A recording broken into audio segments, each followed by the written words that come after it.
Como les comentaba, la comprensión lectora tiene estos cuatro factores. Al mismo tiempo, se activan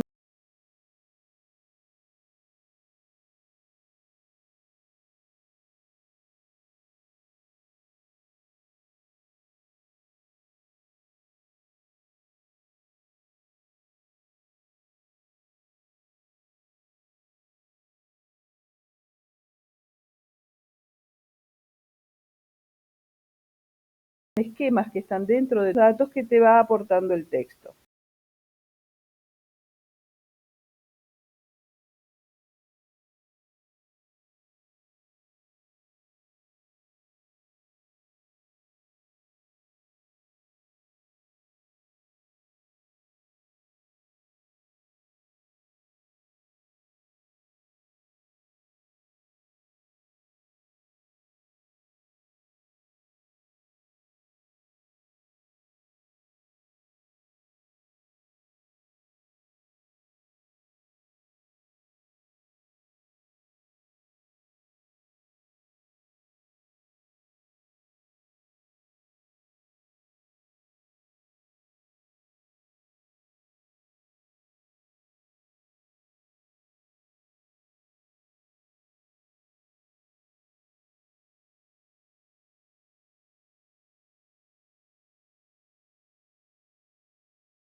es necesario que vos hagas otro trabajo externo. ¿En qué consiste ese trabajo externo? En que busques el vocabulario, ya sea que salga al pie de la página o en el costado, o que el profesor te dé orientaciones sobre ese vocabulario específico, que no siempre lo encuentro en el diccionario, porque cada carrera y cada materia tiene su especificidad técnica y no siempre encontramos los conceptos en el diccionario. El diccionario te va a dar varias acepciones en algunos casos y vos tenés que seleccionar esa acepción o ese significado que es específico para este texto, que tiene relación con este texto. No da igual cualquier significado, ¿sí? Eso es clave para ir comprendiendo, hasta que entiendas al menos la idea general de la temática que aborda este texto. Esa es la primera fase. Avanzamos a una segunda fase. La segunda fase te lleva a vos a una segunda lectura del texto. En la primera te ubicaste, ¿sí? ¿Qué tipo de texto es? Y te ubicaste también cuál es el tema general del texto. Bien, ahora, querés apropiarte de esa información. Entonces, vos fíjate que yo acá te he colocado la palabra vocabulario subrayado, escrita más grande y con un icono del sol. ¿Por qué? Porque la comprensión lectora esencialmente depende del vocabulario. Es la columna vertebral. Digo, los seres humanos no tendríamos esta estructura, esta configuración vertical si no tuviésemos una columna vertebral. Eso es el vocabulario para un texto. En los textos específicos, científicos, técnicos, que seguramente te tocan abordar de aquí en más, esto es clave. Este elemento, este aspecto, este componente del texto es esencial. Que vos manejes el vocabulario técnico, los conceptos, la dimensión de lo que quieren decir, ¿sí? Es lo que nosotros decimos en lengua, toda la carga semántica y semiótica que implica un texto. Es el significado pleno. Cuando vos te apropies de ese vocabulario, cuando abordás el texto, ya comenzás a construir relaciones en cuanto al contenido y en cuanto a la lógica de cómo se va presentando la información. Y acá hay otro dato para nada menor, que es justamente distinguir el tipo de texto. Cuando yo distingo que este es un texto de opinión, voy a tener que captar cuáles son los fundamentos y cuál es la perspectiva del autor frente a ese tema, porque es solo una perspectiva de un autor. Seguramente me van a dar otros textos con otras perspectivas sobre esa temática, diferentes que se oponen o que corroboran, afianzan a esa misma mirada. Si yo me encuentro con un texto descriptivo o un texto expositivo, es un texto que implicó una investigación detrás. Entonces, ese texto va a tener un orden de desarrollo de acuerdo a la investigación que se hizo, con fuentes y datos que sustentan o que corroboran esa investigación. Todo eso, el hecho de que yo al leer el texto me dé cuenta si es un texto de opinión, si es un texto expositivo, si es un texto descriptivo, hace que justamente vaya adelantándome a otro paso, que es ver cómo está organizada la información, con qué carácter se me está dando estos conocimientos y yo puedo formular justamente el tema, pero el tema ya convertido en tópico. El tópico tiene que ver con el tema general más los elementos específicos aportados por este texto. Y esto me da lugar a que yo vaya testeando si lo estoy comprendiendo o no.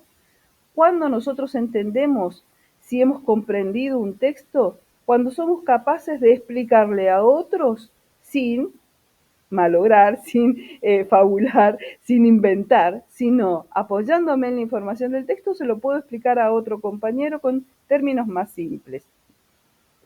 Puedo dar ejemplos de las distintas situaciones que brinda o de los datos que te brinda el texto y puedo formular preguntas. Profesor, no entiendo esto. Eso es un indicador de que lo estás tratando de entender. Cuando el estudiante no se hace preguntas de cómo se resuelve algo, cómo se hace algo, significa que ni siquiera tiene la intención de comprenderlo. Entonces es muy importante que vos, cuando no comprendas, no lo dimensiones, no lo interpretes, preguntes, porque es un indicador justamente de que esto te interesa y que estás adquiriendo las habilidades para llegar a comprenderlo. Establecer relaciones o conexiones y verbalizarlas. Tengo que verbalizar. Esto se conecta con lo anterior. Por ejemplo, los textos que vos tenés en la plataforma como actividades son textos que se te han ido dando gradualmente para trabajar distintos aspectos de la comprensión lectora, hasta llegar a los últimos textos en donde sí se ponen en juego todas las fases.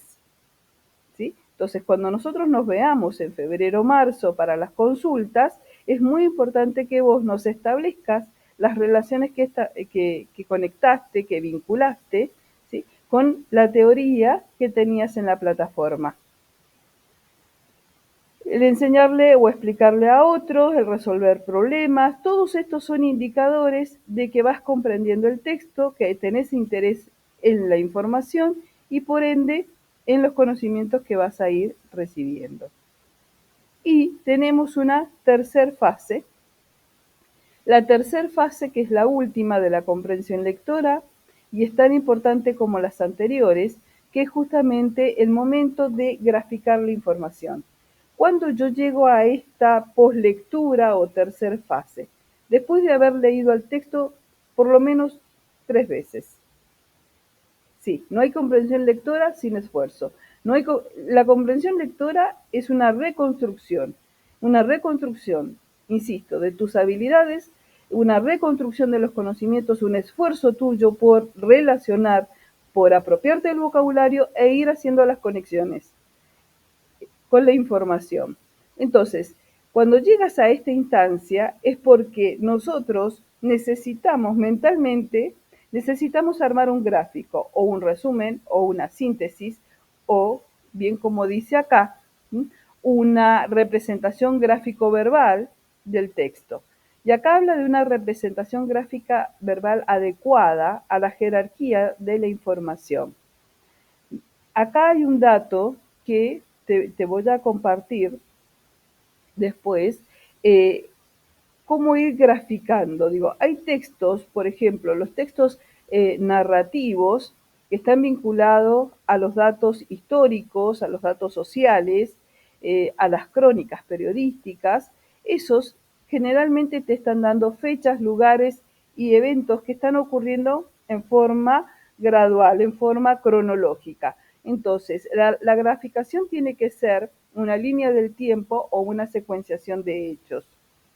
Cuando el texto es explicativo, expositivo, donde te está brindando las causas y las consecuencias del tema que te plantea, y muchas veces habla de antecedentes de esas causas y después la consecuencia, bien, ahí podés emplear un cuadro comparativo.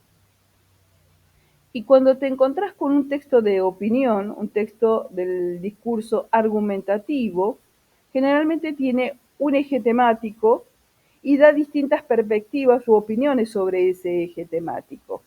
Acá la organización gráfica tiene que indicar cuál es el tema vertebrador o central y justamente qué opiniones se da al respecto, por un lado, por el otro lado, en qué fuentes se apoya el escritor o la escritora para dar sus argumentos o fundamentos. Entonces sí, ahí podés armar un mapa conceptual.